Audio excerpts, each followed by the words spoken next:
बच्चों, welcome to my channel knowledge academy. आज हम पढ़ेंगे क्लास 5th का एसएसटी का लेसन 10 ग्रासलैंड्स का सेकंड पार्ट। हम पढ़ेंगे क्लाइमेट से।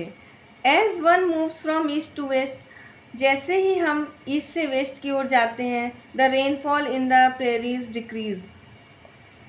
रेनफॉल क्या होता है, प्रेरीज में घटता जाता है।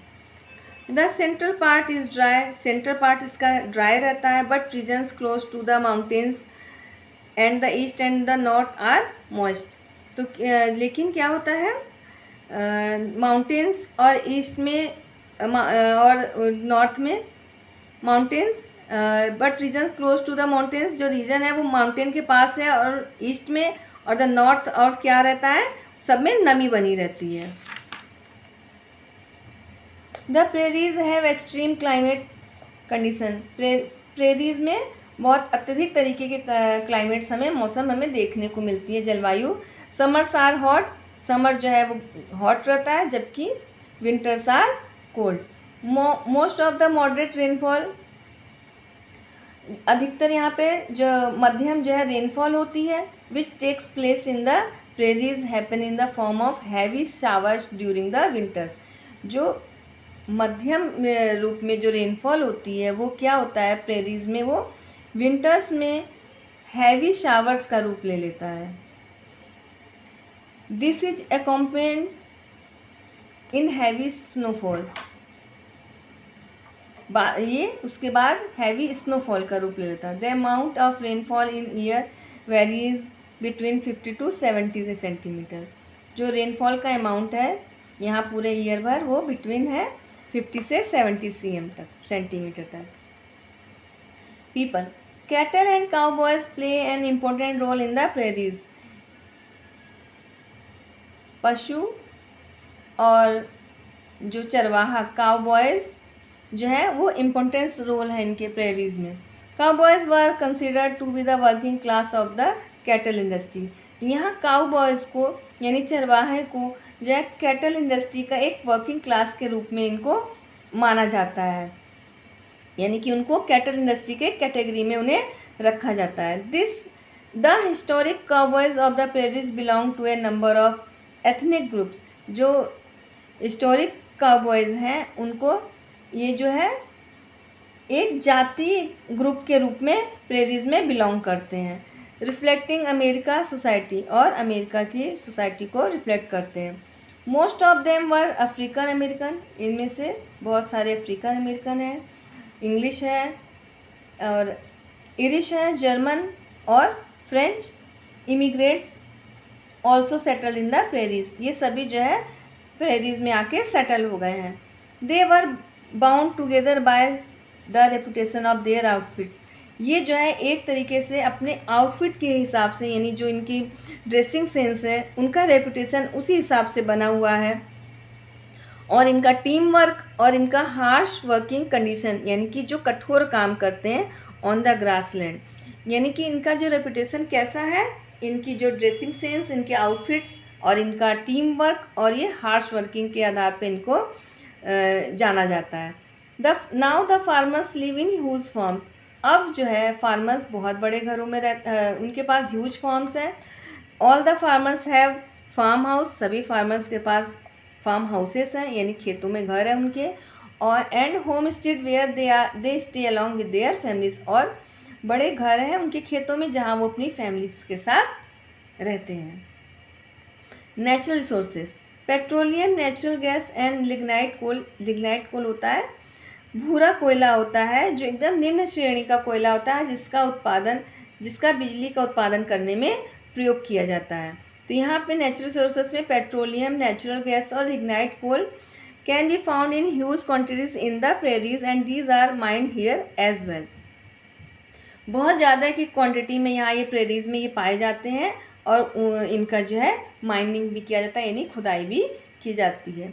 Lately several oil refineries and ore crushing factories have also come up in this region।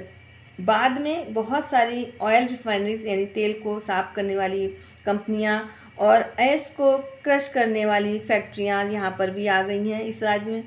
Wind power is abundantly बहुत ज़्यादा रूप में अवेलेबल हो रही है। यहाँ पे विंड पावर बहुत ज़्यादा उपस्थित है, यानी यहाँ पाया जाता है। A significant amount of the country's wind power comes from this region. यहाँ पर क्या है, कंट्री के सभी भाग में यहीं से जो है विंड पावर जो है पहुँचाया जाता है। Economy, dairy farming, animal rearing यानी पशुपालन, और डेयरी फार्मिंग मतलब है दूध का उत्पादन, और फूड प्रोसेसिंग। फूड प्रोसेसिंग का यहाँ मतलब है specially meat products and milk, यानी कि फूड प्रोसेसिंग में क्या क्या इनका बनता है, अधिकतर से अधिकतर मीट प्रोडक्ट करते हैं और milk. Form an important part of the economy, इनकी इकोनॉमी का एकदम इम्पोर्टेंट पार्ट है। यानी ये लोग फूड प्रोसेसिंग में क्या करते हैं कि उसको intensive agriculture is practice that is most of the work like. पहले यहाँ इनका जो फूड प्रोसेसिंग है ऐसे जो है मार्केट में बेचने के लिए लायक बने, ताकि वो तुरंत ख़राब ना हो। तो ऐसा फूड प्रोसेसिंग वाला काम इनका, मीट और मिल्क को ऐसे बनाते हैं कि वो मार्केट में उसका सही से बिक्री हो सके और वो ख़राब ना हो। इंटेंसिव एग्रीकल्चर इज प्रैक्टिस जो है यहाँ पे खेती की बहुत ज़्यादा अभ्यास किया जाता है। That is most of the work like seeding, sowing, irrigation, sprinkling, fertilisers, ploughing, threshing etc is done by machine. यहाँ मशीन से सारे काम होते हैं, बीज को बोना, सिंचाई करना, फर्टिलाइजर्स का छिड़काव करना, खेत जोतना, और थ्रेसिंग यानी फसल को काटना। जो फसल काटी जाती है तो उसको जो सुखाकर जो उसको काटा जाता है उसको थ्रेसिंग कहते हैं। ये सब मशीन से होता है। Wheat farming takes place on a large scale using sophisticated machines which produce more per acre। यहाँ पे जो है गेहूँ की बहुत ज़्यादा खेती होती है जो मशीन से की जाती है, जो बहुत ही बड़ी एरिया में प्रोड्यूस की जाती है, एकड़ में। Wheat is exported to other countries of the world. Wheat को ये दूसरे देशों में भी निर्यात करते हैं। Breeding and rearing of beef cattle is dominated in these region। प्रजनन कराना यानी कि नेक्स्ट जनरेशन पैदा कराना जानवरों का, और रेयरिंग उन्हें पालना, किसका, बीफ कैटल, जिससे हमें मांस मिल सके, ऐसे जानवरों को यहाँ पे इस राज्य में। Sheep ranching is undertaken primary for the production of wool. Sheep को बड़े स्केल में पालना और primary for the production of wool, क्योंकि इन्हें ऊन का प्रोडक्शन करना होता है, इसलिए बहुत लार्ज स्केल में ये शीप को भी पालते हैं। The huge grassland help the cattle and horses in the grazing. जो बड़े ग्रासलैंड्स होते हैं, घास के मैदान होते हैं, उससे वो कैटल और हॉर्सेस को ग्रेजिंग कराते हैं। There are commercial farms called ranches. इन व्यावसायिक फॉर्म्स को क्या कहते हैं, रेंचेस। रेंचेस का मतलब जानते हैं, फर्स्ट पेज पे बताए थे, बड़े बड़े lands farm. Here animals are reared for their meat. यहाँ एनिमल्स पाले जाते हैं उनके मीट, मिल्क और अदर प्रोडक्ट्स के लिए। Chicago is an important centre in this context. इसके लिए शिकागो इनका इम्पोर्टेंट सेंटर है। A lot of this farm also export dairy products. और यहाँ पे जो है बहुत बड़ी मात्रा में डेयरी प्रोडक्ट्स भी एक्सपोर्ट किए जाते हैं। अब बच्चों इसका हम एक्सरसाइज देखेंगे। ये है choose the correct option from the following. इसका 1 2 3 4 5।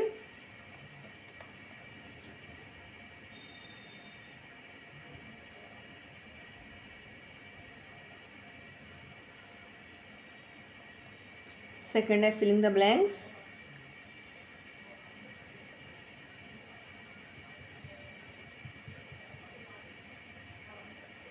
थर्ड है मैच द फॉलोइंग।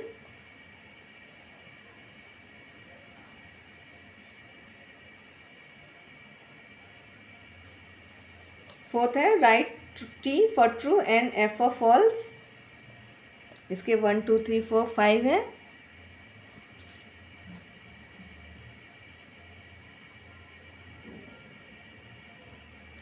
फिफ्थ है सॉल्व द क्रॉसवर्ड। इसमें डाउन में है 1 2 3, यानी 1 2 3 और अक्रॉस है 4, known as wheat basket of the world, ये 4 प्रेरीज। तो बच्चों वीडियो अगर पसंद आई हो तो लाइक शेयर सब्सक्राइब जरूर करें। Thank you.